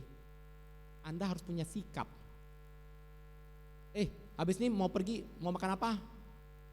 Cincailah, kan orang baik kan. Ketika dibeliin kue tiaw, gua gak suka. Tapi Anda tidak bersikap, dibeliin kue tiaw Anda marah. Oke. Yang paling sulit adalah bahasa ngambek. Ngambek itu apa? Kalau tanya seorang, lu mau makan apa? Atau terserah, dibeliin. Nah kan udah tahu gue nggak suka makan ini, kenapa lu beliin? Tapi ketika ditanya dia nggak menjawab, dan tidak punya sikap. Seringkali orang lemah dianggap lemah karena tidak punya sikap. Jadi orang baik dianggap lemah karena tidak punya sikap. Jadi Bapak Ibu teman-teman hari ini bersikaplah, jawablah. Orang mau makan nasi atau mie, cincailah. Ketika cincai apapun yang datang kamu harus makan dengan bahagia. Tapi kalau ketika makan, aduh berarti Anda tidak punya sikap dan Anda kecewa. Saya sudah berbuat baik nih, sudah ini, tapi kenapa kok orang nggak ngertiin gua? Nah ini satu kalimat penting. Kenapa orang lain tidak mengerti saya? Kita selalu berharap orang lain ngertiin kita. Capek. Anda bisa ngertiin orang? Belum tentu. Orang ngertiin Anda? Belum tentu juga. Sudah, fine. Kita berbuat baik bukan karena orang harus mengerti kita. Orang harus tahu saya berbuat baik, tidak. Tetapi kita berbuat baik karena kita ingin melatih diri, mencapai tujuan kita, mencapai pencerahan. Bukan karena kata dia baru saya berbuat baik. Karena dia ngomong begini saya baru berbuat baik. Enggak, bukan begitu. Ya. Orang baik adalah orang yang melakukan kebaikan karena kesadaran dan kebijaksanaan. Oke? Nah jadi kalau kita lihat, bersikaplah. Kadang-kadang yang ditindas adalah orang yang tidak bersikap. Oke? Bersikap artinya Anda harus dipahami. Bersikap itu bukan berarti Anda, saya sudah jawab kok kemarin. Tidak, tetapi Anda komunikasi, Anda harus dimengerti. Komunikasi yang baik adalah Anda harus dimengerti. Maunya apa? Kamu mau beli baju? Ya, baju apa? Baju warna apa? Modelnya apa? Semakin detail maka orang akan semakin memahami. Tapi dalam kehidupan seringkali pasangan kita disuruh jadi paranormal. Nebak-nebak. Muka kayak gini kayaknya lagi happy nih. Muka kayak gini lagi marah nih. Capek orang, ya. Jadi kadang-kadang orang baik itu tidak diperlakukan dengan baik. Kenapa? Karena tidak punya sikap yang jelas, ya. Oke. Karena berbuah karena ada kondisi yang mendukung. Apakah kondisi bisa kita ceritakan kondisi sifatnya random? Oke, saya sudah bahas ini sebenarnya di YouTube, ada di YouTube ya saya. Yang bertanya boleh, atau teman-teman yang mau bertanya nanti saya share. Cari aja Romo Kolim, kemudian cari penjelasan tentang karma, tauge dan biji mangga. Coba cari ya, cari nanti keluar tuh ya. Tauge dan biji. Nah itu sudah dijelaskan secara detail tentang bagaimana karma ini bekerja ya. Nah, saya nggak jelasin secara panjang lebar lagi karena jawaban ini akan panjang sekali. Anda bisa lihat itu ya. Oke. Ya nanti itu bagi yang nggak tahu nanti hubungi saya setelah ceramah, nanti saya kasih share linknya ya. Oke. Oke. Kalau berdana dengan function melepas ikan kura-kura boleh, memohon supaya berumur panjang, ekonomi keluarga baik-baik saja, itu boleh Romo. Kembali lagi ya. Buddha katakan kebijaksanaan itu nggak bisa tiba-tiba Anda langsung panah tidak, saya lepasin semua. Ambil. Itu butuh proses. Oke. Nggak bisa setiap saat langsung kasih. Sama seperti misalnya ada orang yang bertanya, saudara saya ya kalau umpanya Imlek kan tuh masih pasang lilin setinggi beton tuh. Yang beton kalah tuh. Ya, masih pasang yang gede-gede segala macem. Itu boleh nggak Romo? Saya bilang gini, saya cerita ya. Menurut kamu gimana? Menurut saya ini harusnya dananya diberikan kepada fakir miskin lah, berdana itu lebih bermanfaat daripada lilin. Oke, sekarang saya bilang gini, saudara kamu ya nanya ke kamu nih, oke, saya mau pasang lilin gede-gede, terus kamu bilang jangan pasang lilin besar-besar gitu, modelnya gitu, harus berdana ke tempat yang tepat, ladang yang bagus, udah ke vihara kan, jadi bijaksana kan, menurut dia bijaksana banget. Mas saudaranya nanya gini, oke, tahun ini gua nggak ikutin kamu, gua nggak pasang lilin, gua berdana ke vihara kemana? Tapi kalau usaha gua tahun ini bangkrut, lu mau tanggung jawab nggak? Kira bisa jawab Anda? Berani? Diem kan? Kenapa? Karena kebijaksanaan teman kamu, saudara kamu, kebijaksanaannya baru pada level itu. Dia mengaku dengan persembahan, dia mendapatkan karma baik. Terus Anda levelnya di mana? Nggak bisa memaksakan anak TK, SD untuk memahami pelajaran SMA. Paham ya? Jadi yang SD ya SD. Orang masih berdana dengan memohon, fine. Jangan disalahkan. Dia bawa catatan 3 lembar, fine. Ya, dia sudah mau berbuat baik, oke. Itu tetap ada karma baiknya, ada. Tapi kalau kita sudah memahami, oke, berarti disertai dengan pamrih, niat untuk mendapatkan hasil berdagang, berarti hasilnya kecil, ya sudah. Dimulai dari sana juga, fine, no problem. Jangan menghalangi orang berbuat baik. Termasuk ketika tadi misalnya kita di mobil lihat orang mau berdana, ya kita lihat, wah lu jangan berdana dong, itu orangnya seset. Jangan menghalangi orang berbuat baik. Anda tidak berbuat baik, fine. Tapi jangan sampai Anda mendorong orang untuk berbuat jahat atau tidak melakukan kebaikan. Itu bahaya, problem.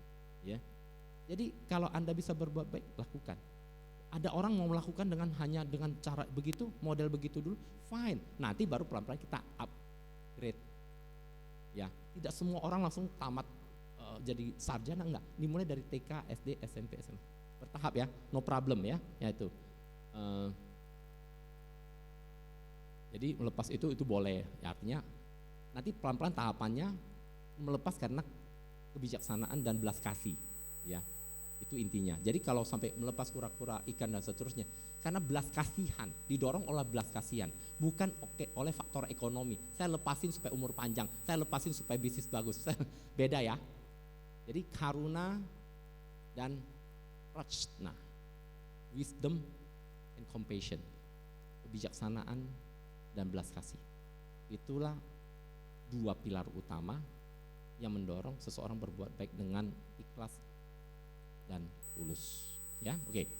Jika berdana dengan niat tulus tapi tidak ada maksud untuk pamer, dengan hati bahagia, postori ya. Tanggapannya malah jadi mengingatkan orang menjadi berdana, apakah itu tidak apa-apa. Sekarang ini kan zamannya zaman handphone kan. Sebelum makan dulu orang berdoa, sekarang sebelum makan posting dulu. Apapun diposting. Oke. Kita tidak bisa mengendalikan orang lain. Sekali lagi ya, tidak bisa mengendalikan orang lain. Saya ya senyum. Orang lain terserah mau nanggapin apa. Contoh misalnya, ya, siapa namanya? Gus, ya. Wah, lagi nggak seneng nih sama Agus nih. Ngapain lu senyum-senyum? Orang senyum aja salah loh. Ya, kalau gue lagi nggak happy sama Agus, ya, apapun yang Agus lakukan salah. Niat Anda betul, posting supaya orang, itu niat Anda. Tapi kalau respon orang lain bilang sok pamer lu terima nggak? Itu aja dulu. Kalau sudah diposting kemudian kamu nggak terima, orang enggak, maksud gua kan gua supaya kamu ini Anda sampai bobo-bobo ngomong, tapi respon orang Anda nggak bisa kendalikan.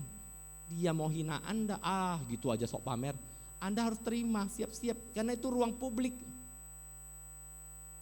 Anda lempar ke tengah pasar, ya, ke tengah masyarakat. Apapun respon Anda terima.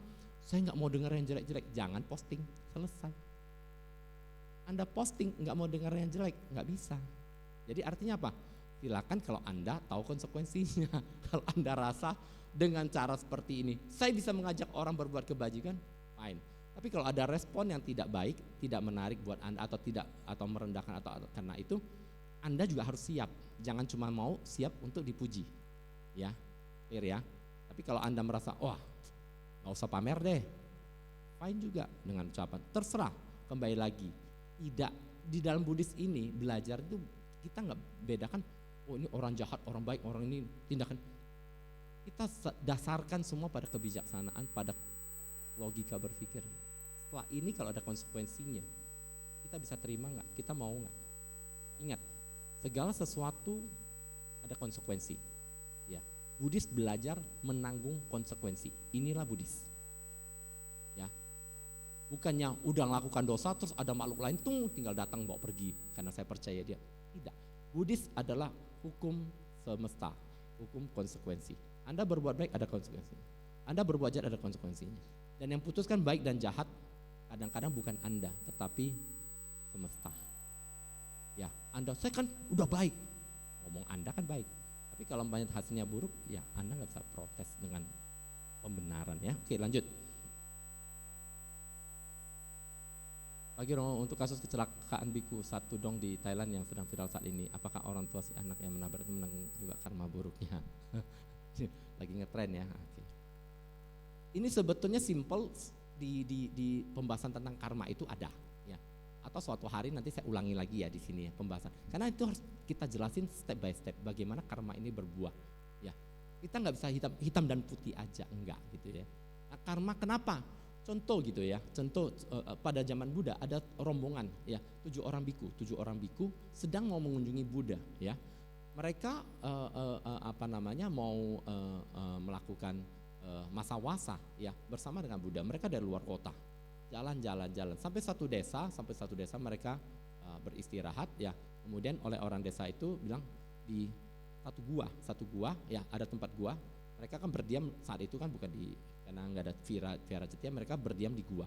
Ya, ketika mereka berdiam di sana, ya beristirahat di sana, tiba-tiba ada batu jatuh, tertutuplah pintu gua.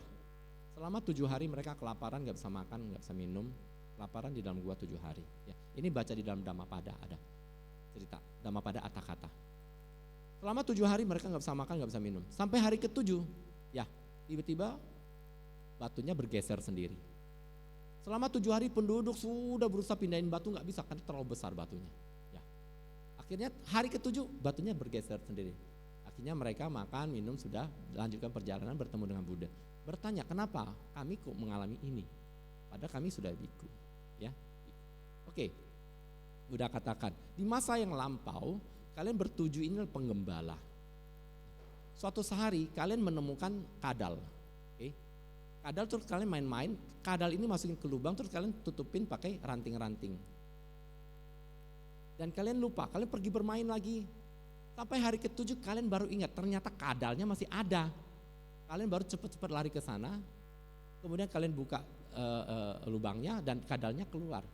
Akibat kalian melakukan ini. Di kehidupan sekarang kalian berteman dari masa lampau bertuju. Sampai sekarang kalian menjadi biku bertuju juga mengalami kejadian ini. Simple ya. Jadi kalau Buddha bisa jawab secara persis karma apa yang mereka lakukan di masa lampau sehingga mereka mengalami ini. Jadi nggak ada yang namanya tiba-tiba. Semua pasti ada proses sebab akibat. Jadi mereka mengalami atau mendapatkan karma dari apa yang mereka lakukan di masa lampau. Nah, bagaimana dengan si anak? Ini penjelasannya semua ada dalam video itu ya. Anda lihat di itu YouTube bisa. Ya. Si anaknya sendiri adalah media atau sarana atau kondisi yang menyebabkan mereka meninggal. Sama seperti misalnya ya, Anda datang masuk ke vihara, kemudian setelah duduk di matras, lihat ada semut keinjak mati. Oke, ada karma nggak itu Anda? Yang bilang ada karma angkat tangan. Yang bilang nggak ada karma angkat tangan. Yang bingung angkat tangan. Nggak ada yang angkat tangan semua, bingung semua. Ada niat nggak? Karena karma itu niat. Nggak ada niat berarti nggak ada karma saat itu. Tapi kenapa semutnya mati? Kenapa semut ini bisa mati? Dari sekian banyak semut, kenapa cuma semut ini yang mati? Di masa lampau bisa jadi semut ini seorang tentara yang lagi perang. Di zaman Romawi kan mereka di atas bukit, lemparin batu kan, supaya musuhnya ketimpa batu mati. Dia salah satu, begitu lihat batunya jatuh ketimpa orang, seneng gak dia? Bahagia, wah berhasil bunuh lawan saya. Oke. Di kehidupan sekarang dia jadi semut, lagi jalan-jalan, ya, lagi cari makan atau lagi ini, tiba-tiba ada batu besar yang namanya tumit Anda, kaki Anda, batu besar, plok, jatuh, kena ke dia, mati. Terus kaki Anda bersalah nggak? Ada niat nggak? Nggak ada niat, ya sudah. Ini seperti batu itu, ya. Tentu nggak bisa, kita harus lihat case by case, ya. Kalau orang sengaja nabrak, pasti akan ada karmanya. Tapi kalau tidak sengaja nabrak, dia akan menjadi bagian dari kondisi yang membuat karma orang tersebut berbuah. Ya, kondisi itu netral, seperti tsunami. Ya, tsunami itu bagus atau jelek? Yang bilang bagus angkat tangan. Yang bilang jelek tsunami angkat tangan. Ya, Ada yang namanya anak angkatnya Cristiano Ronaldo, Martinez. Gara-gara apa dia jadi anak angkat Cristiano Ronaldo? Gara-gara tsunami kan? Kejadian tsunami. Jadi tsunami bagus nggak? Bingung kan jawabnya? Tsunami itu kondisi, dia netral. Karma orang berbeda-beda. Ada yang karmanya ketika ketemu dengan tsunami, bonyok dia, mati, menderita cacat. Tapi ada orang yang punya karma ketika bertemu dengan tsunami, dia jadi kaya raya atau jadi terkenal. Karma orang beda-beda, benih karma ya, sama sati potensi karma orang beda-beda. Dari mana potensi karma ini muncul? Dari pikiran, ucapan, tindakan yang disertai dengan cetana atau kehendak. Setiap kali Anda berpikir, Anda berucap dan bertindak, ada niat di sana, maka akan memunculkan benih. Dan benih ini terbawa terus ya, dalam kesadaran terus sampai kondisi yang tepat cocok berbuah. Kapan? Nanti dibagi 4 bagian waktu lagi. Oh banyak ya, banyak pembahasan tuh. Oke lanjut. Jadi itu nanti yang nomor itu yang tentang biku dan seterusnya itu bisa lihat di itu ya di videonya. Oke. Apakah untuk kebaktian di rumah boleh hanya dengan foto Buddha saja tanpa ada meja altarnya karena kondisi rumahnya belum memungkinkan tempat tanpa altar, tanpa apa, Buddha itu ada di mana sih? Ya. Intinya ketika Anda duduk dimanapun, di hutan, di halaman, ketika ada Buddha, Anda visualisasikan Buddha sudah hadir. Kadang-kadang kita butuh objek supaya apa? Supaya bisa konsentrasi atau bisa melihat langsung. Tetapi tidak harus. Kalau Anda bisa mendapatkan altar, Anda bisa diingatkan untuk melakukan kebaktian pagi sore, fine. Tapi kalau tidak, altar itu ada dalam batin kita. Buddha itu ada dalam batin kita. Ya, Buddha itu selalu hadir dimanapun. Ya, tanpa harus ada fotonya, tetap ada. Fine, no problem ya. Lanjutkan. Apakah berdana ke satu orang biku karma baiknya lebih besar daripada berdana ke beberapa orang awam? Terima kasih. Nah ini ada satu pengertian mengatakan bahwa ladang kebajikan paling besar ada ke anggota sangga. Betul. Anggota sangga yang menjalankan sila, mereka menjalankan sila. Jadi artinya mereka orang baik yang ketika kita tanam itu seperti ladang yang subur. Oke. Tetapi ladang subur ini kan banyak juga. Oke. Ada orang yang berdana kepada sangga mengabaikan orang tua, itu kan sesuatu yang tidak bijaksana. Jadi berdana, menolong, berbuat baik dimanapun bisa ya. Nah kepada sangga ini salah satu yang terbaik. Tapi kepada orang tua yang terbaik juga ya. Jangan sampai menyediakan dana untuk sangga atau apa bisa, tapi orang tua diabaikan, itu karma buruk luar biasa juga gitu ya. Jadi berbakti pada orang tua itu adalah satu karma baik juga. Kemudian menolong sanak saudara, kerabat ya, di dalam Sigolala Sutta itu dijelaskan, dan Anda bisa melakukan kebaikan pada siapapun. Jangan pakai hitung-hitungan dagang lagi. Biku 1 tambah ini 5 cocok nggak? Udahlah, jangan pakai dagang ya. Anda mau berdana, dana saja ya. Kalau Anda mampu, Anda dana sebanyak-banyaknya ya. Oke, mungkin yang terakhir ya. Apakah karma yang diperbuat orang tua atau leluhur bisa menjadi karma bagi keturunannya? Ini dipandang dari 2 hal. Kalau kita tanya orang tua yang masih mempercayai tradisi, mereka meyakini itu. Orang-orang tua kita yang masih tradisi, mereka meyakini kan, wah keluarga kita bahagia dulu, cokongnya ya dulu ya, kakeknya, buyutnya pernah lakukan kebaikan bagi mereka. Tapi kalau dalam ajaran Buddha, karma milik masing-masing. Oke, ketika kita melakukan perbuatan baik, kita berdana, kita akan memiliki karma baiknya. Tapi kalau banyak orang lain melakukan, dia akan memiliki karmanya masing-masing. Kita udah bacakan kan, semua orang pemilik karmanya sendiri, berbuat sendiri, semua sendiri. It's okay ya. Oke, apa udah cukup? Ya. Ya, jadi pertanyaan sudah oke, ya waktunya sudah cukup juga.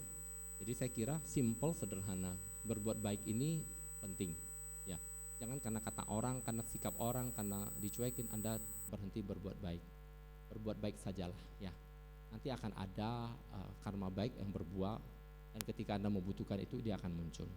Tapi kalau Anda berbuat baik dengan begitu banyak, saya mau berbuat baik, jadi orang baik, tapi ada bintang kecil di atas, syarat dan ketentuan berlaku, ribet hidup kita. Udah, jangan, syarat ketentuannya buang dikit ya, jangan dipakai, sehingga kita bisa mendapatkan hasil maksimal ya. Kalaupun ada orang yang tidak menghargai kebaikan Anda, anggap ini sebuah latihan kesabaran, latihan kita tetap semangat, virya dan seterusnya ya. Jangan karena kata orang, sikap orang, kita berhenti berbuat baik. Orang lain boleh berhenti berbuat baik, tapi kita jangan. Clear ya? Oke.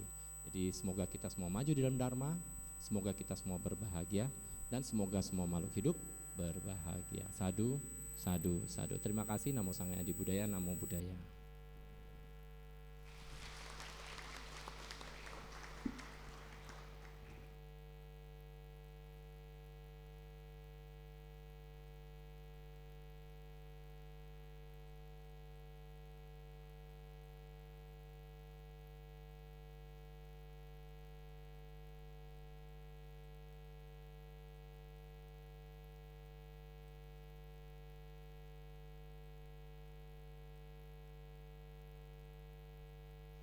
Terima kasih kepada Romo Kolim atas sharing Dharma yang telah diberikan. Semoga bermanfaat bagi kita semua.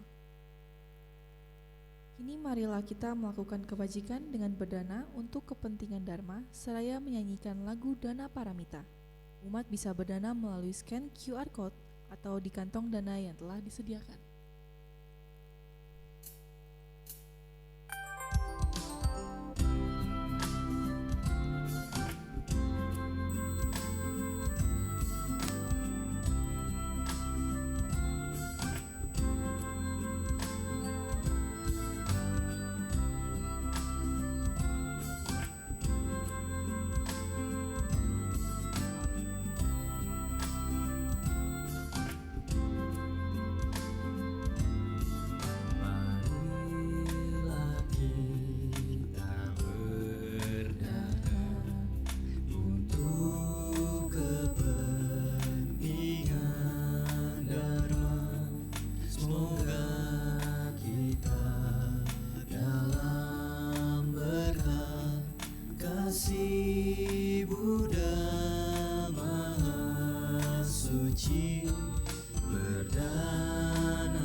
Selanjutnya kita akan melanjutkan baktian Pak.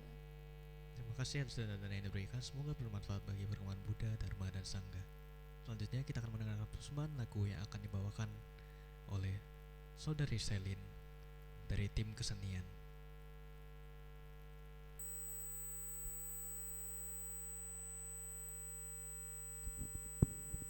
Nama Sang Hyang Adi Budaya, Namo Buddhaya. Namo Buddhaya. Kepada Bapak Ibu, saya hari ini akan membawakan sebuah lagu dengan judul Hadirkan Cinta. Kepada Bapak Ibu dan teman-teman yang mengetahui lagunya boleh nyanyi bersama.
satukan rasa di dada, pancarkan kasih pada sesama, bahagialah semesta.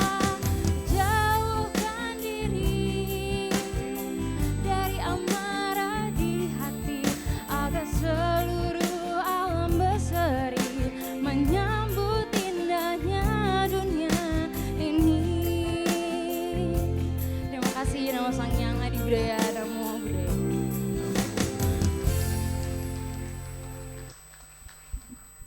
Terima kasih kepada saudari Selin dari tim kesenian. Selanjutnya kami akan membacakan beberapa pengumuman. Yang pertama, Mindful Mom kembali hadir dengan sharing oleh Biksuni Samodana pada tanggal 23 Juli 2026 pukul 9 di ruang Bodhgaya lantai 5. Pendaftaran melalui scan QR Code yang tertera di poster.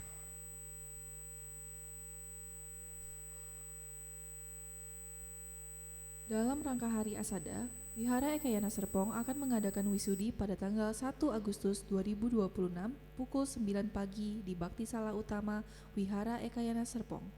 Untuk informasi dan pendaftaran bisa melalui kontak person yang tertera di poster atau di sosial media Wihara Ekayana Serpong. Yang ketiga, di hari yang sama akan diadakan Children and Baby Blessing oleh anggota Sangga pukul 13.30 atau jam 1.30 siang. Ajak keluarga dan anak-anak Anda untuk mengikuti acara spesial ini. Untuk informasi lebih lanjut bisa melalui kontak person di poster atau sosial media Wihara Ekayana Serpong.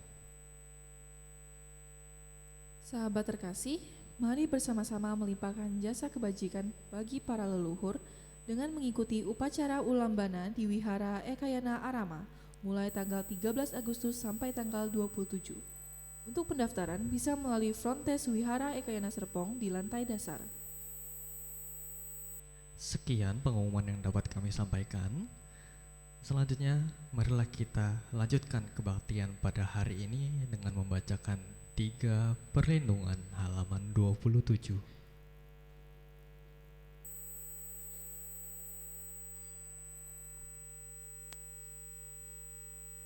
Budaya mulia menunjuk jalan kebencerahan. Namo Buddhaya. Dharma yang mulia,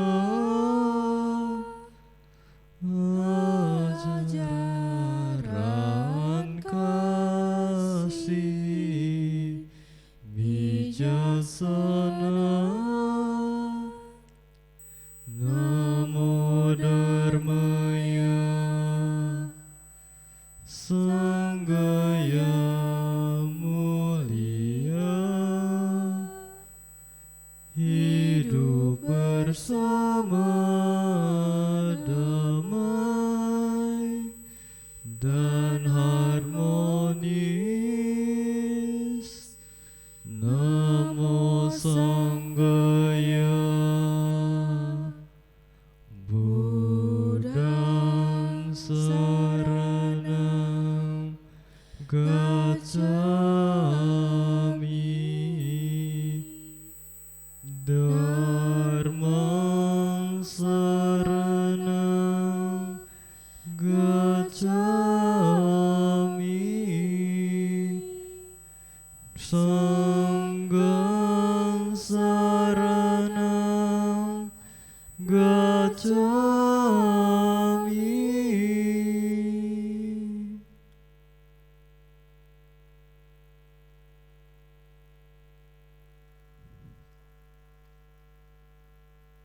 Selanjutnya, marilah kita melimpahkan jasa kebajikan yang telah kita peroleh pada hari ini dengan menyanyikan Gata Pelimpahan Jasa. Umat dipersilakan untuk berdiri dan bersikap anjali.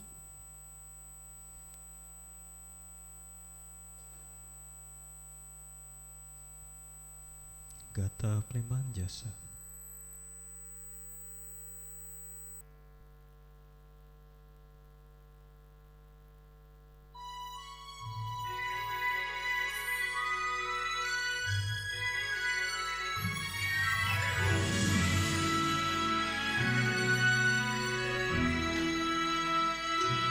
Semoga jasa dan kebajikan memperindah tanah suci. Para Buddha membalas empat budi besar dan menolong mereka di tiga alam samsara. Semoga mereka yang mendengarkan dharma ini semua bertekad membangkitkan kebahagiaan sampai di akhir kehidupan ini bersama-sama lahir di alam barzakh.